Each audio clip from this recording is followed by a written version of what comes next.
Recently, after one of my videos, I had dozens of homeowners reach out.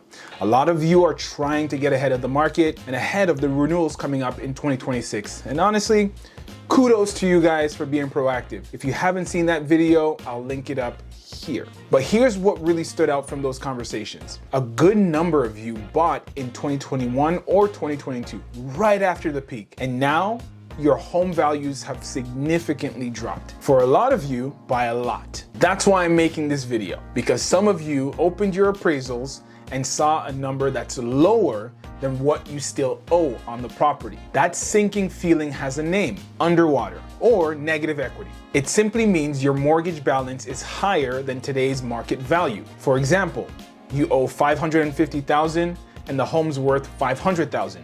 That $50,000 gap, that's negative equity. You didn't necessarily do anything wrong here. Sometimes it's timing, market cycles, or regional dips. Now, if that's you, take a deep breath.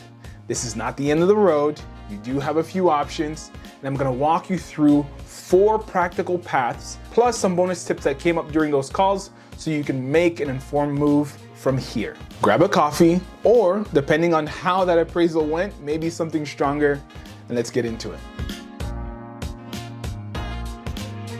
What is up, beautiful people? My name is Matt Moore, your local real estate expert here in the Greater Toronto Area. Underwater means your mortgage balance is greater than the current value of your home. That's it. It generally happens when prices fall after you buy, or if you made a small down payment right before a big pullback. It limits your flexibility. Financing or selling the home becomes even harder, but it's not game over. Also, on a macro level, a lot of Canadians will renew this year or next year in 2026, so you're not alone in navigating all of this. The Bank of Canada estimates roughly 60% of mortgages will be renewing, whether it be this year or next year. So all that means is, if you're stressed, you're in a very, very crowded room. So option 1, can you refinance if you're underwater? Now let's address the elephant in the room. If your loan to value is 100% or more, most lenders won't do a traditional refinance. That's just the reality. But refinance isn't one single thing. There are a few other knobs lenders can turn depending on your situation. Payment relief at renewal. Many lenders will look at stretching your amortization at renewal to reduce your monthly cost. You'll pay more interest over time, but it can be a cash flow lifesaver. And as for switching lenders at renewal, the one nuisance here is if you try to switch lenders at renewal instead of sticking with your current one, you'll usually have to re-qualify under the federal stress test. That means proving you can afford payments at the higher of your contract rate, plus 2%, or the benchmark rate, currently around 4.5%. If your home's value has dropped, that re-qualification can knock you out. If you simply renew with your existing lender, you typically don't need to re-qualify, which can be a huge relief if you're underwater. Generally, insured cash-out refinances are limited. One exception, coming in 2025, allows insured refinances specifically to fund a legal secondary suite, like a basement apartment or a laneway unit. But here's the catch. If you're already underwater, this doesn't suddenly unlock new equity. It's only useful if you have some value cushion, because lenders still look at loan to value ratios. So bottom line here is, if you're underwater, a full-blown refi with a cash out is almost impossible. But don't assume no until you've talked to a broker who can shop multiple lenders and strategize around renewals, amortizations, and rate options. Your second option is to stay put and rebuild equity, the patient path. If your payments are manageable, staying put is often the least dramatic path, and it works. Here's why. Every month, a slice of your payment hits the principal. It feels small, but it compounds over time. What you need to understand is that the housing market is cyclical. Prices drop, but historically they recover. In major Canadian markets, recovery often comes faster than in smaller regions. You avoid forced sale stress and credit damage. If you want to speed things up, make small, regular prepayments toward principal. It's not flashy, but it shortens the time it takes to get back above water. Some people also ask, what if I add a rental suite? Yes, that's smart. That's a smart way to help cover payments and buy yourself some breathing room. But just to be clear, adding a basement suite or laneway unit can help with cash flow, but it doesn't magically fix negative equity. Lenders won't suddenly refinance you because of the extra rental income if your loan to value is still upside down. Now, going this route isn't do nothing. It's do the boring, steady thing that works. If it fits your budget and your timeline, it's often the safest option. Option number 3 is sell with your lender's approval. If staying isn't realistic, a lender-approved sale for less than what you owe can be an exit. In the US, this is called a short sale.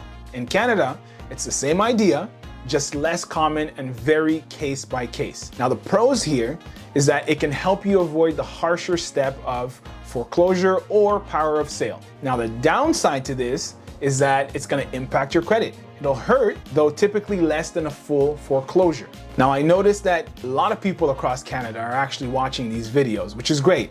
So depending on your province and mortgage type, the lender may pursue you for the shortfall after the sale. In Ontario, lenders commonly use power of sale and can seek a deficiency if the sale proceeds don't cover the debt and costs. In Alberta, some mortgages enjoy limited non-recourse-like protections under provincial law, but not all. Now, the key takeaway here is if you're considering a lender-approved sale, speak to a real estate lawyer in your province before you list. Deficiency rules are not the same across Canada. Now, the fourth option is not the greatest. It's a consumer proposal or bankruptcy, typically your last resort. If the debt picture is completely overwhelming, the nuclear options are consumer proposal, which is a formal negotiated plan to repay a portion of what you owe to unsecured creditors. Many homeowners use proposal to clean up non-mortgage debt so they can keep paying the mortgage. Keeping the home depends on equity, affordability,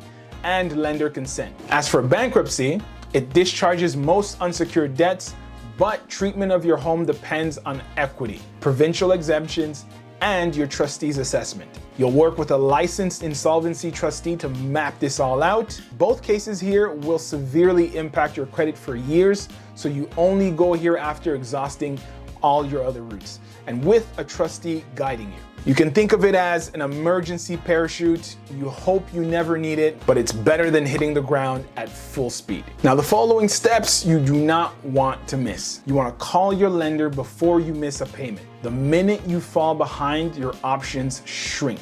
Early, honest communication buys goodwill and time. You want to plan your renewal like a project. With so many renewals hitting 2025 and 2026, start 120 plus days out.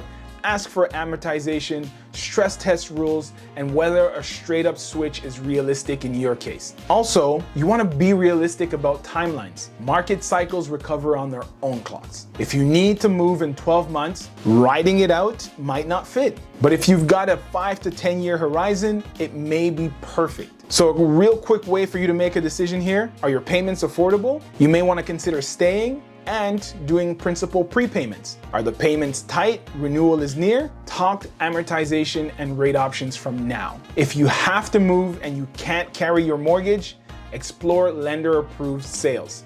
Get legal advice about deficiencies in your province. If you're crushed by unsecured debt as well as your mortgage, speak to a licensed insolvency trustee about a consumer proposal to keep housing stable, bankruptcy only if necessary.